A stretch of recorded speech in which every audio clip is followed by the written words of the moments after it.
रात में सोते समय बहुत सावधान हो जाना चाहिए उपासक को। वैसे तो हर समय सावधान, पर सोते समय ऐसे सावधान होना चाहिए जैसे मृत्यु के समय योगी जन अपने सारे इंद्रियों को समेट लेते हैं और अपने स्वरूप में, अपने प्रीतम के स्वरूप में लगा देते हैं। तुम रोज शयन के समय ऐसा अनुभव करो, मैं नींद में जा रहा हूं या मृत्यु में जा रहा हूं, इसमें कोई फर्क नहीं पड़ता। पता नहीं आंख खुले कि ना खुले। कितने ऐसे हैं कि सोते ही रह गए। आप अब बेहोशी की हालत में जा रहे हैं, नींद में जा रहे हैं, तो एक समय रखो कि आप अपनी शैया पर इतने समय ही जाएंगे। एक नियत समय। हमने देखा है साधुओं का एक समय होता है कि 10 बजे हमें लेट जाना है, सोना नहीं, लेट जाना है और लेटे हुए भगवत चिंतन करना। अब जब सो गए तो सो गए, नहीं सो गए तो उसमें हमें टेंशन नहीं लेना। अभी नींद नहीं आई, 10:30 बज गए, 11 बज गए, ये नहीं। आंख मूंदी, मंत्राकार वृत्ति, तो बिना नींद की गोली के सो जाओगे। यह है ऐसा। भजन में मन लगाओ, सो जाओगे। जिनको नींद ना आती हो उनके लिए सही दवा है, आप नींद का चिंतन ना करके प्रभु का चिंतन करने लगो। देख लेना आप कब सो गए पता नहीं चले। और अगर सौभाग्य से नींद ना आई तो नींद में जो इंद्रियों को पुष्टता मिलती है वो होता है संसार का विस्मरण। नींद में खास बात क्या होती है कि संसार का चिंतन छूट जाता है, फिर वो मस्त हो जाता है। उसमें जो ऊर्जा शक्ति वो जागृत होती है। संसार के चिंतन से ऊर्जा शक्ति नष्ट होती है। तो 4 घंटे 5 घंटे संसार के चिंतन से रहित पड़ा रहा सुषुप्ति में, तो उसे ऊर्जा शक्ति फिर आ गई। और अगर 4-5 घंटे आप प्रभु के चिंतन में रहे तो संसार का चिंतन छूटा, आनंद सिंधु का चिंतन हुआ। तो ये नहीं होगा कि आज रात्रि सोया नहीं तो बहुत टेंशन है, परेशानी, ऐसा नहीं होगा। भीष्म जी आज्ञा करते हैं रात्रौ च कृष्णम। ये बहुत सावधानी की बात, प्रायः इस सावधानी में नहीं रहा जाता। बचपन से सदगुरुदेव भगवान ने ये शिक्षा दी थी, गुरु कृपा से ऐसे उपदेश मिले थे। सोते समय कोई वार्ता नहीं, कोई अन्य चिंतन नहीं, चुपचाप अपने मन को हटाकर केवल इष्टमय करो। कब नींद आ जाती इसकी चिंता मत करो, इष्टाकार वृत्ति करके ही सोना चाहिए। तो आगे जो लिखा है पुनरुत्थिताये, जब उठो तब ऐसी वृत्ति, तो कुछ दिन बाद स्वाभाविक हो जाएगी, स्वाभाविक हो। अपने तो इतना तक देखा है कि जैसे आधा पद में होश रहा और निद्रा आ गई, तो जब चेतना आई तो उसी पंक्ति से, जहां से होश गायब हुआ था, उसी पंक्ति से जागरण प्रारंभ हुआ। ऐसा ही जब ऑपरेशन के समय बेहोश किया गया था तो उनसे कहा था हमें बता देना कुछ मिनट पे, तो उनका हाँ, लगाने वाले इंजेक्शन और कुछ ही सेकंड में इसका असर बस। तो जो पद चलाया था, जब होश आया था तो वही पद चल रहा था, मतलब बेहोशी में वो पद अपना अधिकार किए हुए था। ऐसे नींद भी तुम्हारी भजन हो जाएगी, समाधि हो जाएगी, यदि आप सोते समय प्रभु का चिंतन करेंगे। बहुत ही सावधानी की बात है। यदि इस जन्म में परम लाभ लेना चाहते हो तो इस श्लोक को अपना जीवन बनाओ। कृष्ण व्रताः, हमारा जीवन का एक ही व्रत है कि हम अपने प्रीतम का भजन नहीं छोड़ेंगे। अखंड भजन, अखंड भजन। हमें ये नहीं देखना कि उपांशु मानसी को इसमें कितने गुना, हमें गुना बनना नहीं देखना। हमें अपने प्रभु को बोलना नहीं। भजन में मन नहीं लग रहा, पद गा रहे हैं, जोर जोर से चिल्ला रहे हैं, नाम कीर्तन, हमें अपने प्रभु से जुड़े रहना है।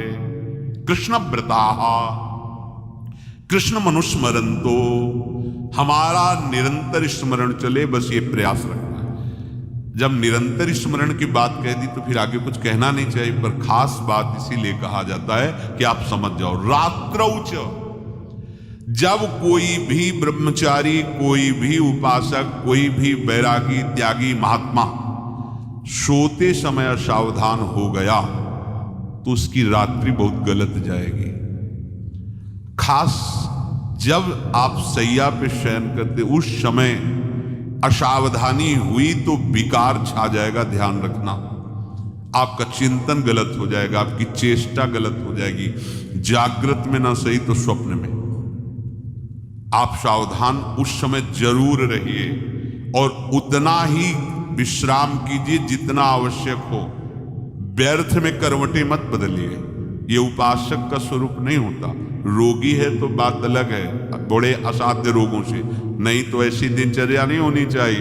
कै बजे? 3:30, अभी आधा घंटा तो है, फिर कमर ओढ़ लिए। ये साधक का नहीं होता। उचित समय, जो मानो 4 घंटा विश्राम का, तो अब ये नींद का विषय आओ या ना हो, हम तुम्हारे लिए पुष्प बिछा के नहीं बैठेंगे कि आ जाओ आ जाओ आ जाओ। नहीं आई तो अब ये नहीं गया, अब इतने समय नहीं आई थे, अब 4 बजे उठने के समय कैसे हो? नहीं, ये फेंका।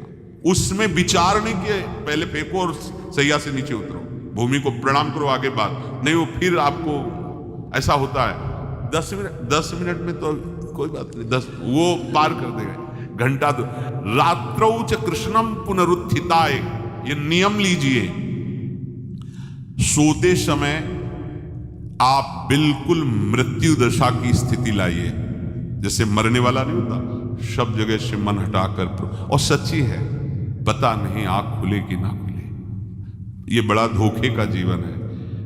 ये ऐसे हजारों लोग सोए और सोते ही रह गए। हमको धोखे में नहीं रहना। सुबह जग जाएंगे तो फिर भजन करेंगे, लेकिन हम बिल्कुल तैयारी में। तो जब ये था कि किडनी कभी भी फेल हो सकती, तो हमें ज्ञान तो था नहीं ऐसा उस समय। तो हम रात्रि में जब शयन का सो, तो कपड़े कौन थे, कोई पैंट शर्ट थोड़ी थे, सब हटा चला, ऐसे रज लगाई, राधा वल्लभ जी को ऐसे बांधा, चरणामृत लिया, पूरी तैयारी में, क्योंकि पास कोई था नहीं। तो ये होता था कब मर जाए, कैसे बताएं कितना सुख। एकदम युगल चरणारविंद में तदाकार होते ना, ऐसे वो। इसीलिए कहते हैं कि प्रतिकूलता और अव्यवस्था और दुख, ये भगवत प्राप्ति का प्रधान साधन है।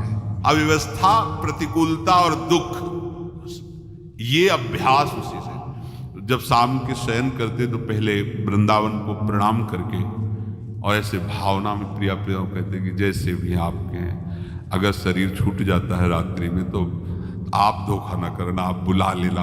और कैसे बताओ उस समय कैसे भाव होते थे, कोई पास नहीं, कोई सुविधा नहीं, 1 रुपया नहीं, तो एकदम दैन्यता, एकदम कितना सुख मिलता वो, एकदम केवल भगवद आश्रित।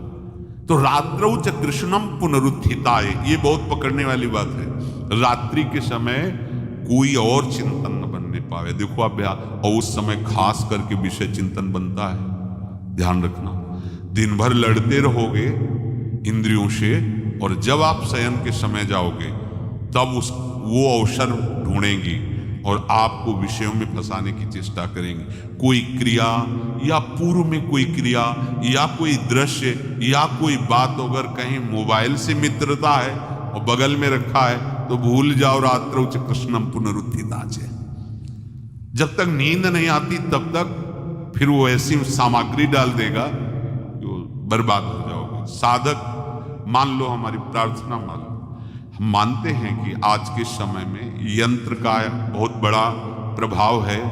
अब यंत्र का प्रभाव देख लीजिए, ये छाती पे मोबाइल होगा, यही धड़कन के साथ वो घंटी बजे और ऐसा भगवान का खेल रचा है। और इसमें सबसे खतरनाक बात है कि आप जो चाहो देख सकते हो, जहां चाहो, जैसे विश्व की पूरी बात, पूरा विश्वात्मा है, ये विश्वात्मा स्वरूप है, सर्च करो देख। अब अगर साधक सावधान नहीं है तो समाज में तो ऐसे कट गया। अब एकांत में जब शयन के समय गया, उस समय मन आपको फंसाने की चेष्टा। प्रार्थना है, अगर आपके पास मोबाइल हो तो एक उसका समय रखो।